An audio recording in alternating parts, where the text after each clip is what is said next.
speakers, and in the result, you may even have bought with that. One of the experts, the idea of him is cited on this slide when we talked about the IoT as a breakthrough technology, but now the European companies are very brave to say that 22 of their companies use these technologies in their commercial activities, but it's quite doubtful. In Forrester study, for example, report, there is a clear statement that IoT technologies in general are not very ripe and are not very diverse, and what is meant under this, there is no clear vision, understanding what is meant under IoT. Artem left, but he said that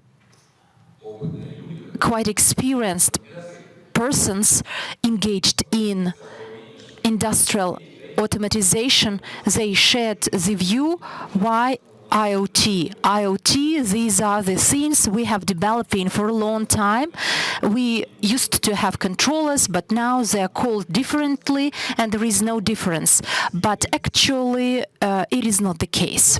On the other hand, we have forecasts which are developed by everyone, starting from such companies as Gartner, which expects that in 2020, the real business processes, not the imaginary, but real business processes, by about 50%, they will incorporate IoT technologies.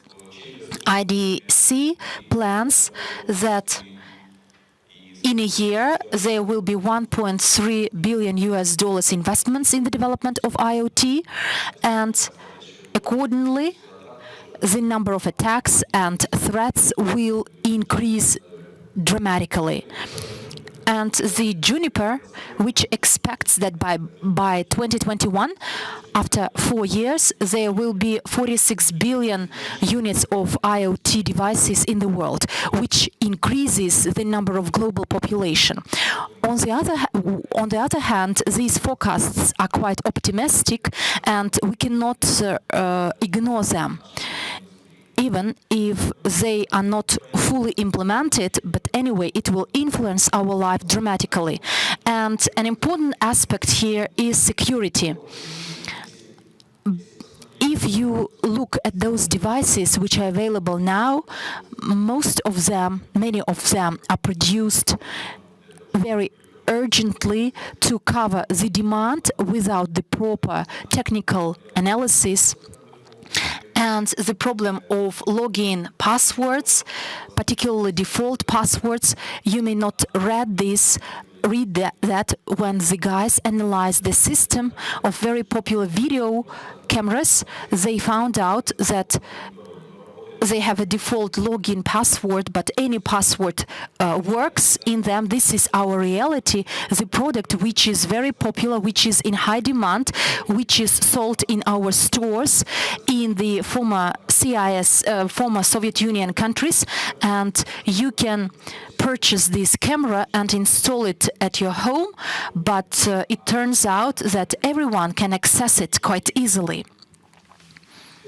And the next challenge coming from this is that there can be some hiccups in the software, and if there is a gap, then nothing can be done with that. These are the results of the systematic approach, and generally, IoT technologies do not have some comprehensive vision that their devices will be in the global network, and the access will be global as well, and the challenges could be very serious and high level. That is the problem of the lack of proper understanding of this, and that is the challenge of the whole sector. These results are well known. So there are different tools for cyber attacks, but a few nice examples. A well-known story about the attack against the US journalist, Dean, And after that, the company had to sold out because of not resisting this.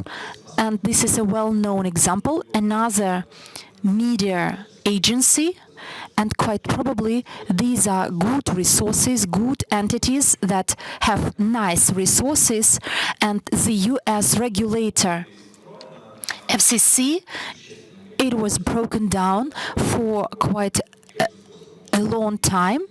The attack caused death using the same Mirai, and it's clear FCC is a powerful authority which enjoys a lot of resources, but it didn't prevent them from this, like in case of cryptocurrencies.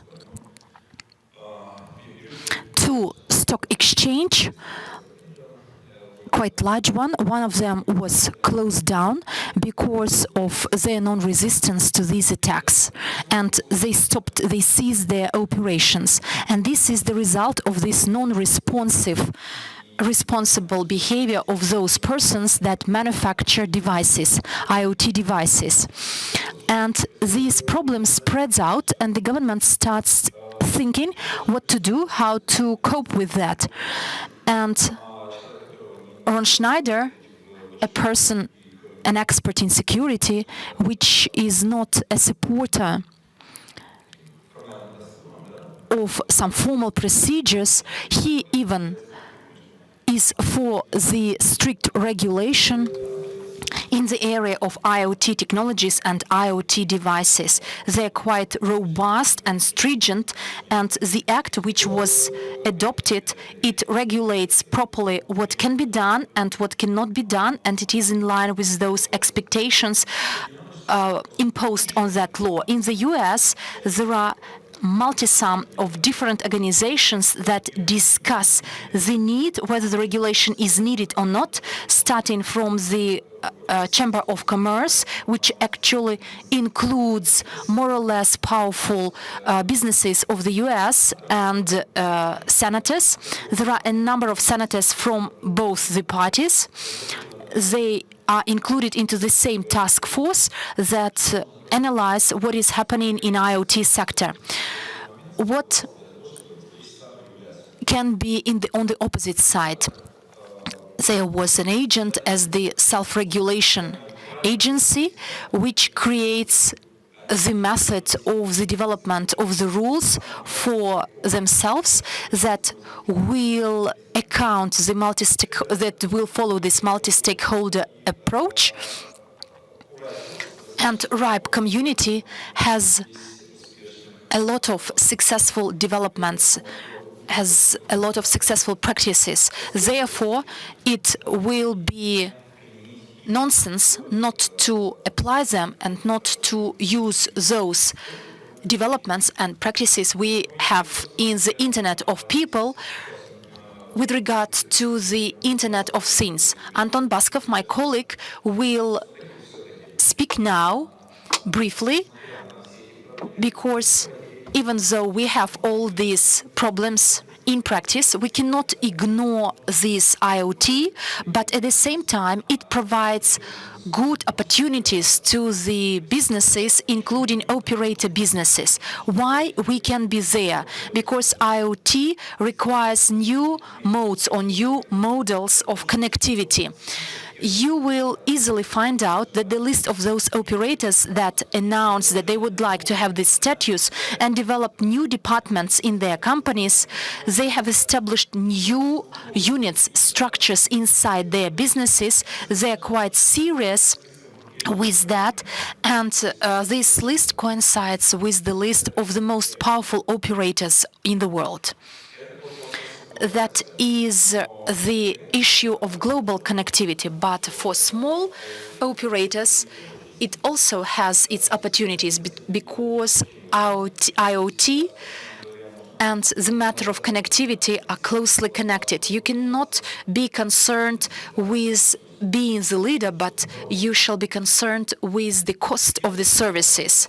The next step to be taken, operators can start thinking about the establishment of ecosystems. The time we have lost some time here because there are serious ecosystems already established, and the leaders are content companies. The most successful of them are Amazon, Skyeko, but it doesn't mean that we lost the battle. Operators know their clients, they understand the mode of their behavior, and you can use this for the construction, for the building of your own ecosystems and getting some yields out of this in this market. And since it is not very typical for post-Soviet area, but it's typical for all other countries of the world, the providers can ensure the security for their users because router is located and administered by the provider. And it's also has the software that runs it, so it can be made secure. This is an approach discussed in Europe.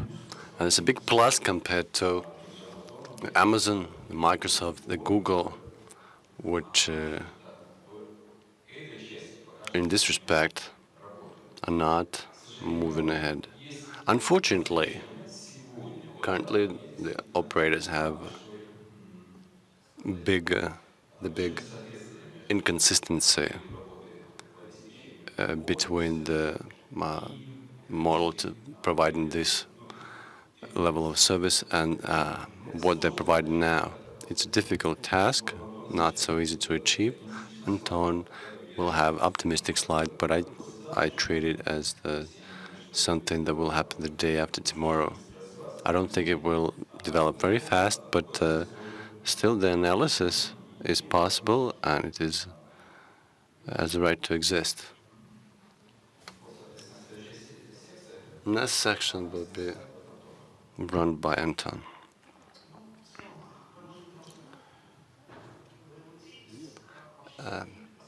What are the prerequisites for the operator to work with IT and think in this direction?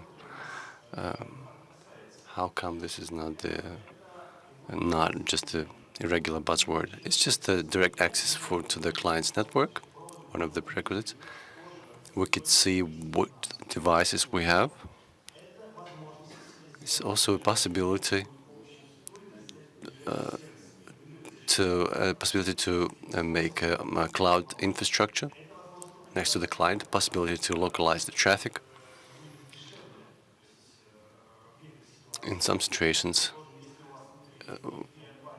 if you have one user at home and in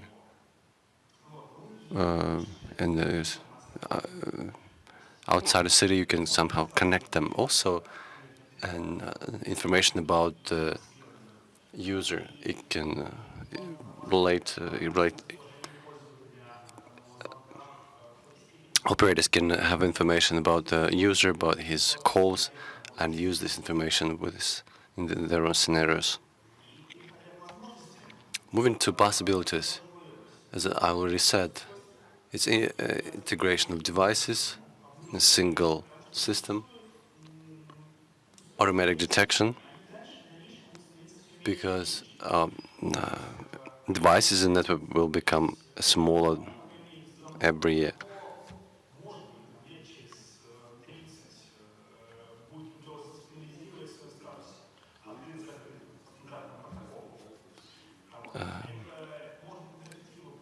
Maybe not in the near future, but soon the situation will change, and there'll be access to the data and to elements of devices, irrespective of their whereabouts. You can place the CPE with another operator and use it to see the network and all the devices. But tomorrow morning,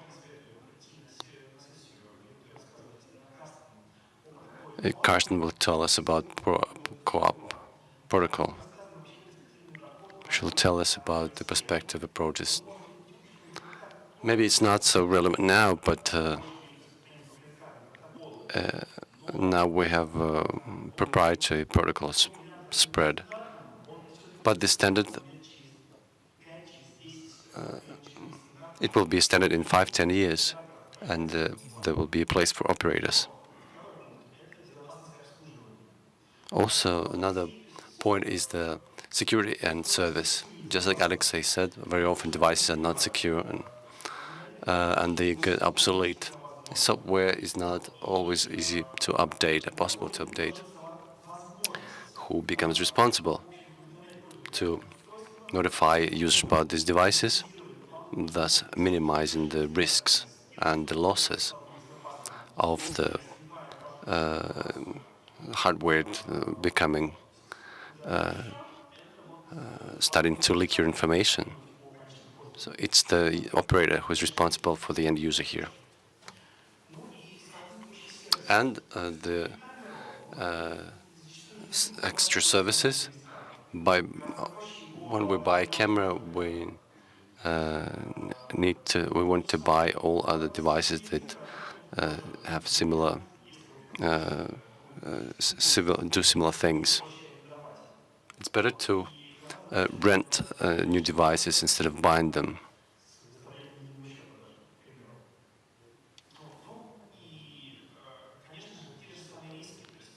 And again, the risks,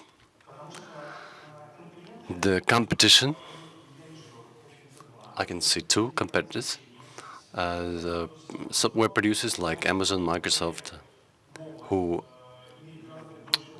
have much bigger experience of developing apps and building ecosystems, and hardware producers, who I believe now are in a more advantageous position because they offer more now. But there are still possibilities for the operators. Thank you, Anton. This is a positive approach to the issue. Now it's a third part of my presentation about what the global RIPE community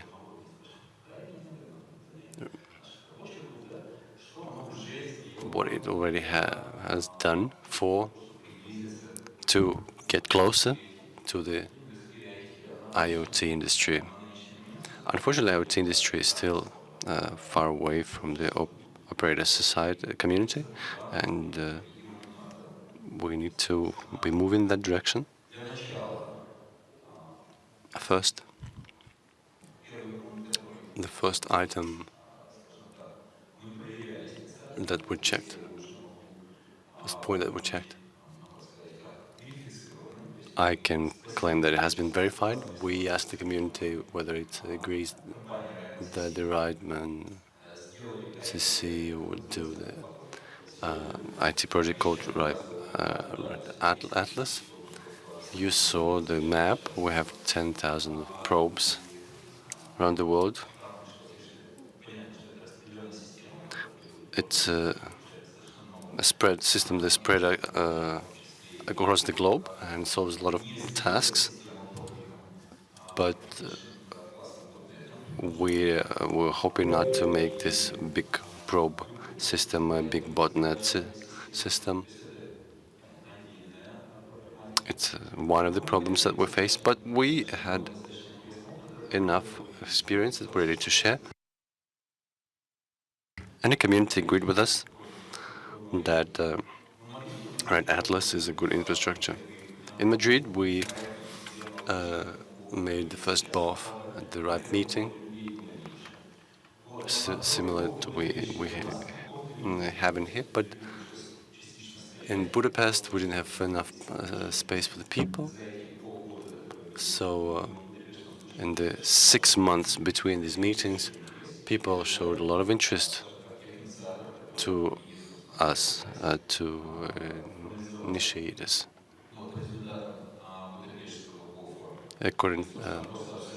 Based on the results of the Budapest BOF, we created a mailing list. You can see the link on the screen. This mailing list is open to everyone. You can subscribe to it and start participating or initiate some discussions if you have something to say or something to ask. Oh, welcome. You're welcome. There are no limitations. Next step was a European roundtable in Leeds, UK. Took place on the 25th of September 2017. We have a very comprehensive report about this meeting on our website. Also, you will see the presentations if you follow that link. And also in Dubai, and the RIPE meeting mentioned by Dmitry in the previous session, we expect that the community will decide to create a working group. A new working group will be approved. A new RIPE group will be approved on IoT. Consequently, the current agenda looks as follows. The RIPE community doesn't cover all the areas of our activities. We need to concentrate on something where we could do better than others. First is the security of devices and technologies. The IoT security problems have been with us for a long time. We passed that stage a long time ago. We could share this knowledge. Scalability of our networks for the IoT, the protection of information for the use of the IoT to correspond to the GDPR or the local legislation of Russia, Belarus, and Ukraine. All the countries passed the law on security on protection of the personal data. Looking back at the European documents of this kind, regulation and of the industry, I love one of the quotes from former Ronald Reagan. He said the worst thing you can hear from me is, I'm from the government, I'm here to help you. I'm with the government, I'm here to help you. To hear those words as seldom as possible, we need to come up with good norms of self-regulation, self-regulation for the industry as a whole. So the external regulation would be minimal. Here I would like to end my presentation. I replaced the word questions with the word discussion because it's a BOF, B-O-F. If you have some questions or remarks or thoughts about what I said, you want to join our discussion or launch an activity, now it's time for the open mic. You're welcome. Please. Floor is yours.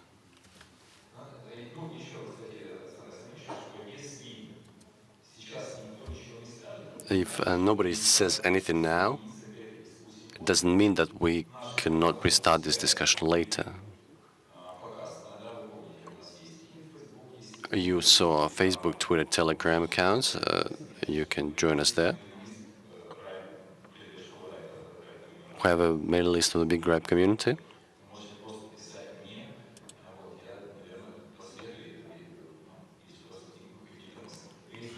But if you have something to say now, you're welcome. I'm done. Now it's your turn.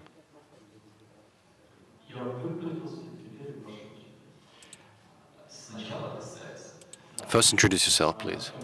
My name is Artem Gorchenko. I'm a labs curator. I have the following small experience.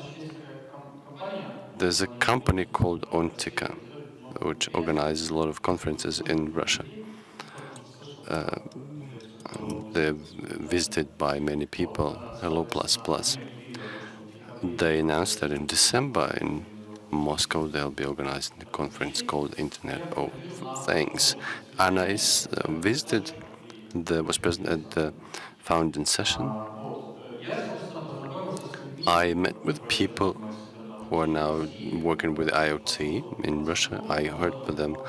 I listened to them for 15 minutes and asked them a question. All the things that you're discussing here, how is it different from the problems and issues that embedded programmers have been facing for the last 15 or 12, 20 years? And they told me that the numbers and the volumes are bigger now.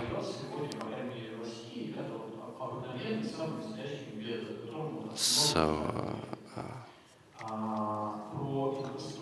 as to the infrastructure, network infrastructure,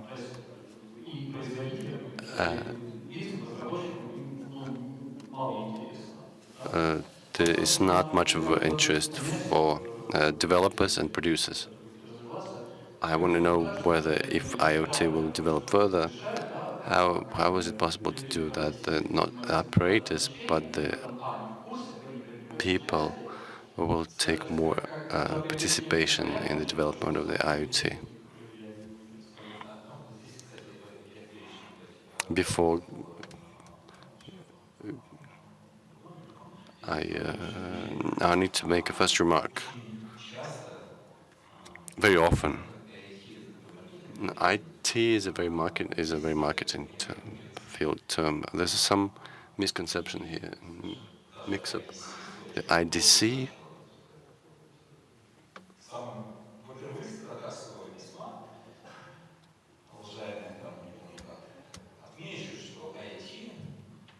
IoT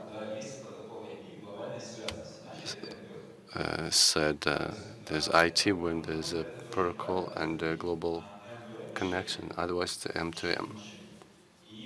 It's very wise to separate machine-to-machine solutions and IoT solutions. In Ukraine, I said the same thing at the similar conference. I compared these things again. M2M is like CCTV in a house, and IoT is like a TV channel. There are cameras and TV sets in both cases, but there's a big difference. And second part is, I fully agree with you. We should go to the people who don't know about the IoT, and we need to cooperate with them more. Just like Axel said today, one of the major items on the agenda is to go to people. I want to know one more thing. By communicating with the members of this community, I noticed that many of them will not want to participate in the development of the IoT. And developers will first work with they have, use what they have, and use the way it really works. And the question here is, if there's no such contact, there will not be neither positive nor negative result. To sum it up, I will say that it reminds me, once I had to make a report, and I called it why nothing good is happening out of it, because I wanted the name reflect this content. Sergei Serdechny. I'm from the evil side, by the way. We produce the platform which monitors GPS devices, including IoT. And it seems that the desire to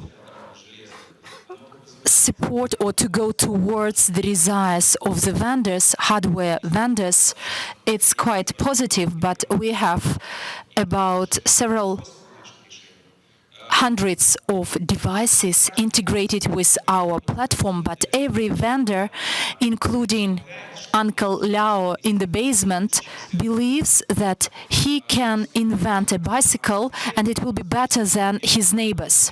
In Lithuania, there are two large companies which produce GPS devices, and they have quite good ratings in the global market, but their data transfer protocols are totally different. Yes, they use mobile operators to put SIM card into their device, but in general, even at the level of large vendors, large manufacturers, there is in Russia Galileo Sky, and they're totally different, radically different from Timtonic and CPM. And in China, the situation is even worse, and the number of these protocols is like a set of crutches.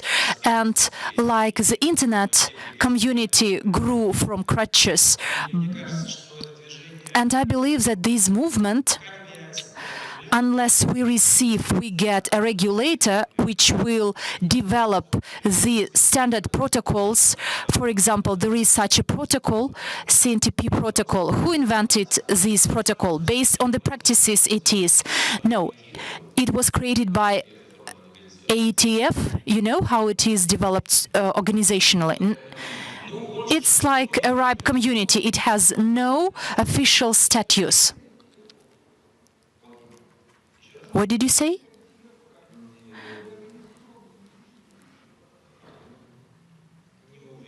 I'm not sure, but AETF created this protocol, that's for sure. And this community is sponsored by someone. But this is a community. And this is the movement towards the self-regulation I talked about. Let's be friends. I would like to approach it from a different angle. You proposed to manufacture smart or intelligent routers, which are configured by operators. This is the way taken by all other countries except for CIS countries. I have a friend living in Germany, and he doesn't use this configured router. He is included into this 1% which does not apply it. CNP protocols, all the people use routers, but they have their own protocols. And why? Because most software and producers and operators use their own protocols. Let's start the movement from here. This is the protocol. We encrypt it this way, and let's apply it. Why not? We are ready to support if there are such people that are interested in this from the side of RIPE NCC. We will find the way to support them through funding. It is not the official promise, but anyway, we can start thinking about this, how we can do it in case of IoT, Internet of People. Yulia Kargapolov, the director of the Consortium, Ukrainian Center of Support of Numbers and Addresses. And from my experience, and since I have some connections to the development or to the establishment of the Ukrainian Association of the Internet of Things, I can testify, yes, I testify that a large challenge is that we have a multitude of protocols. With my students, I'm also lecturing, we decided with them to analyze what it is. Actually, we believe that it would take us 2 months, but I believe that we will not be able to manage it within half a year. We simply wanted to analyze. An example, a good example for me, it is not a good one or a bad one, that there is LoRa protocol and STRISH, or how is it called in Russia. For the time being, it is a mystery for me how they are different. Except for one thing, the STRISH is a proprietary protocol, LoRa is free. And how this VP6 over LoRa, how are they compatible with the same feature for STRISH? But, by the way, we have a lot of devices available, and I talked to a person in the position of the head of the Department for Automatization from Moscow. And by the way, Moscow proceeded a lot, developed a lot in the Internet of Things. But I would say it great, but I don't understand what will happen next, which protocol they will select. We talked with that guy at one IT seminar, and there is a large challenge as far as I understand. So they will face it quite soon because of the further development and maintenance.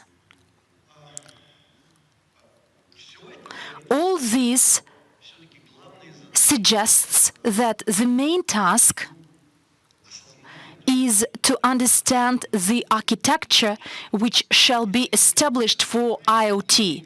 Unless we understand and unless we accept the rules of play for these frames, and I believe that the key challenge is the architecture. The architecture shall be radically different from the existing architecture. That is clear to me. I do not understand how it shall look. Actually, I have some vision about this architecture, but perhaps as one of the key issues you, Alexey, suggest for RIPE task force discussion is to discuss the architecture of IoT. Did you join? Were you admitted to this special sending out in terms of the global initiatives? You are welcome to join. Otherwise, the other thing is that if there are some local challenges, for most people it's much easier to speak the same language, their native language, but again, with no restrictions. Now we are having a brainstorming session, but actually your suggestion is very similar to the suggestion made by the other colleague before you, and therefore I said from the beginning that I can testify that you cannot start dealing with protocols without this architecture. LoRa is not free, is not open. It is semi-free. It is free to those that joined LoRa consortium. For the others, it is not free, it is not open, and it is open for those that get the equipment for testing. And secondly, with interop, because most producers have their own LoRa extensions and they're not compatible. And actually, this situation reminds me, a situation with IoT reminds me the Internet in 1991, 1992, and 1993. And we are repeating the same mistake. But LoRa is L1 or L2, through which we can put our QL6. We will not be very valid there, but in the 1990s, they didn't say 2. But it would be smarter not to repeat the same mistakes. Taras has been waiting long. In 1990s, L2, they didn't use this term.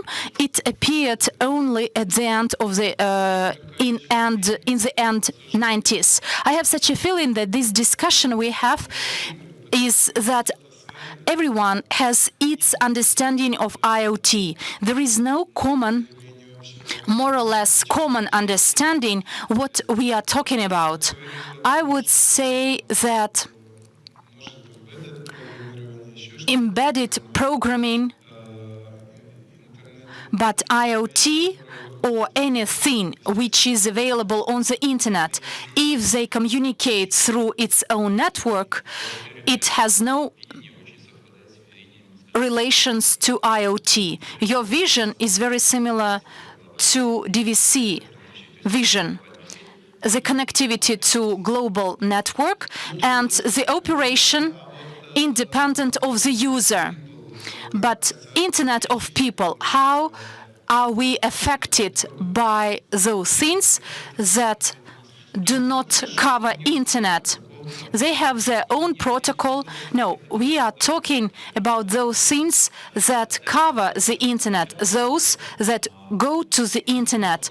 At home, at my home, I calculated 555 IT devices with their own traffic flows. And generally speaking, these devices are quite new to the operator, because the operator expects the pattern behavior from the user, but it gets the device with the traffic, with this little traffic, and the translation is available. But honestly speaking, I understand what you mean, but honestly speaking, there are things which connect the internet, and they need the specific service from the internet. If from our end we will define some boundaries for the collaboration with IoT, knowing what we can propose, what we can offer, there will not be a large fireworks, transport IPv4 or IPv6. Then we could start talking. Honestly speaking, DNS attacks are about the brokenness of these things. If to come to some general common requirements for the standards, at least what these things are to be compliant with in order to get good connectivity to the internet. Honestly speaking, when you said, I wanted to ask you, why weren't we interested in OpenCPRL or this Spawn House? These are apps, and why shall we be interested in the IoT? I mean, Internet of People. But we are interested in that since it spoils the life of the Internet. And I support you in what you say, that the failed cameras spoil our life. It is enough for any Chinese vendor which manufactures cameras, or it doesn't matter, with the speed of more than the Chinese people are born and disseminated among the world, and this 4-0 password which is used, and no one actually uses this password, and it is applied, and it is so widespread because of the lack of this, of the formal lack of this password. And actually this is, it's like a mine. I agree with what you say, but the requirements are not everything which is required. There shall be a mechanism for the meeting these requirements. If the device does not meet the requirements, it shall not be on the internet. It shall not be on the network. And it is much more complicated. There is such an idea shared by the community, whether we don't need to have in ICC a separate register of such devices to know exactly where these red zones are located, and for operators to know where they need to correct it and provide some solutions. It is not the solution of the problem, but some support, some assistance. But nonetheless, this question is open. Someone shall do this work, set up, elaborate these standards and requirements. If it is done within the framework of some other projects, it's great, but nonetheless, we must remember that someone is to do this. I believe, do I have such a feeling that now we are trying to discuss the issue of certification of Chinese vendors? Why not? You are quite skeptical. If the mechanism are developed or created through which the device which does not meet these requirements cannot be operational, then it will be just a voting with your money. Taras, can I continue? You've been talking quite long. I would like, in the end of my comment, said this, but I will start it from the beginning, since you talked about the Chinese vendors. My comment is why we need a separate internet for IoT.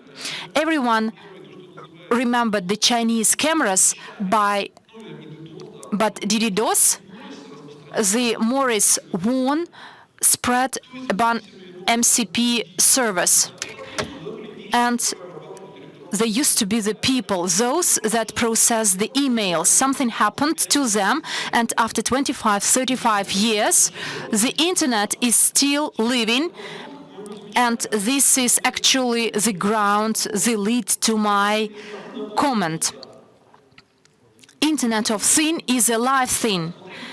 Just have a look. People who were late with the standardization of what the internet now operates on, all these governments, all these states, they miss the internet because there is no proper regulation in the internet, there is no ITUs, telephony, no proper regulation. In normal countries, you just take it and use it. And in other countries, for example, there is just a meeting in Moscow. There is an organization of the Fund of Development. All of those of you that live in Russia knows that this organization was the birth for the development of internet, but they didn't fly up, and they get a twin, the Association of the IoT, which is having their gathering in Moscow. Just have a look at. Sasha, closer to the topic, please. Let's not go into politics.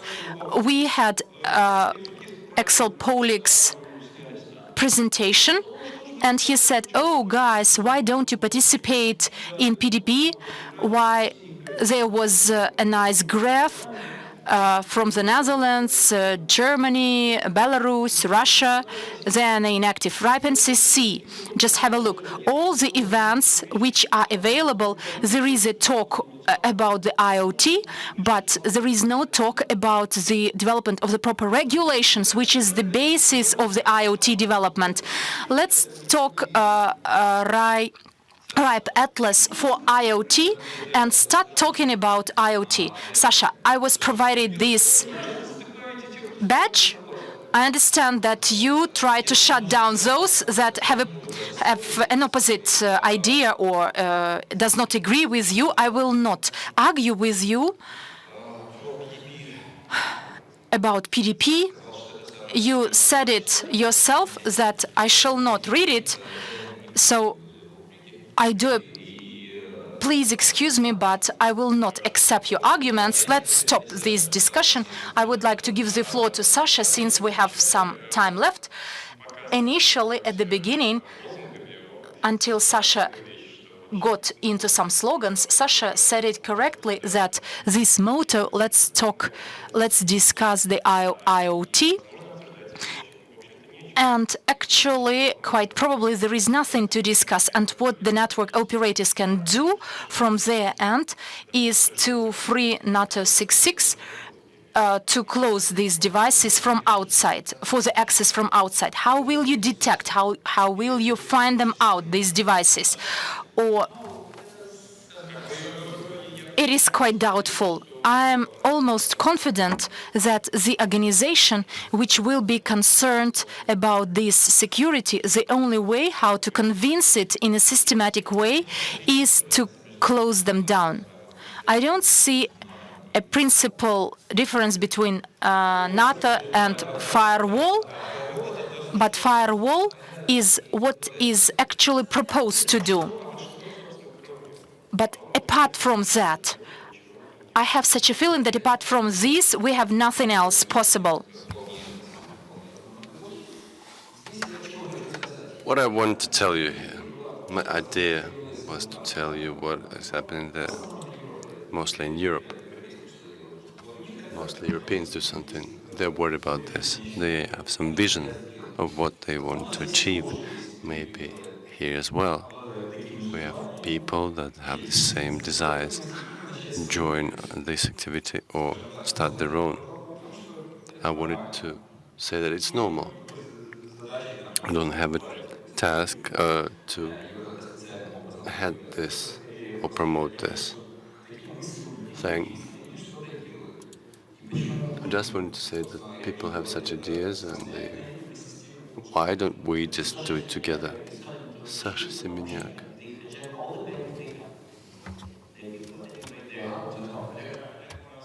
Я не буду ничего говорить, я оставлю микрофон здесь, да, так что...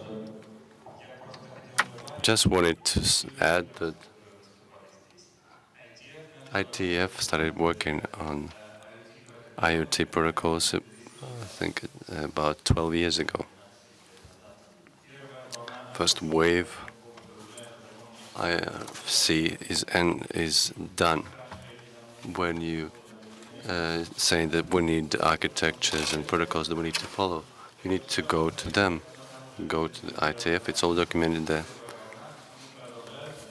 They continue working on this right now. Can I ask you for the next ENOG make an overview of the protocols? I cannot do it right now, but for the next one in 6 months.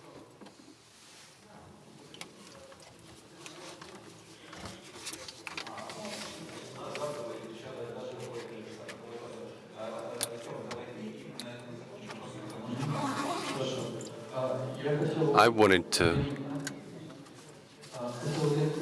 make a small commentary about the net, because I constantly hear that NAT is the solution to the security problem, including the IoT.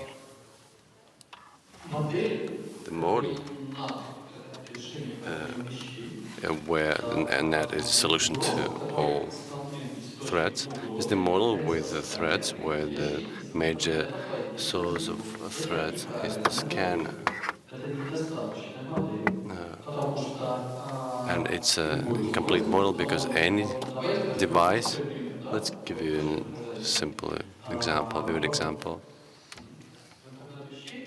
And the IoT as one of its elements includes home routers. About 2 years ago, there was a malware that was spread through browsers only because the root model was totally open for the local network. Devices that we talk about, they are open for everyone. In the network where they are placed, if it's a smart home, smart cars, they're open to everyone. So NAD is not a solution to this problem. Las Vegas casino was hijacked and hacked through the aquarium. Via aquarium this was a very funny case. They scanned the casino network and stole the important data. The security system of the IoT, based on the NAD, is a system where the first pigeon will destroy the civilization.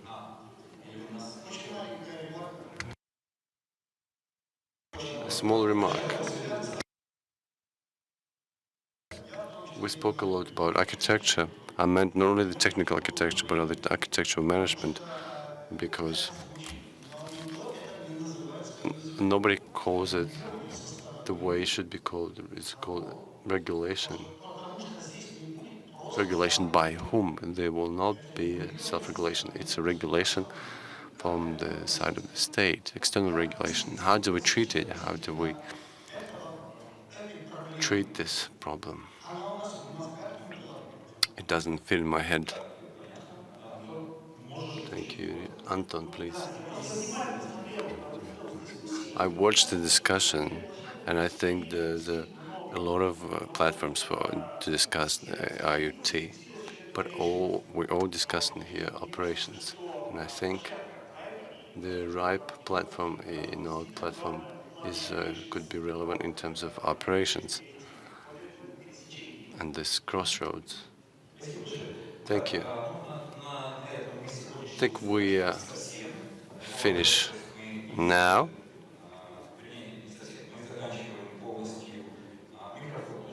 We finish the microphone part and switch to the informal part, networking dinner, to the dinner. Okay, hope to see you there in the dinner. Thank you. Goodbye.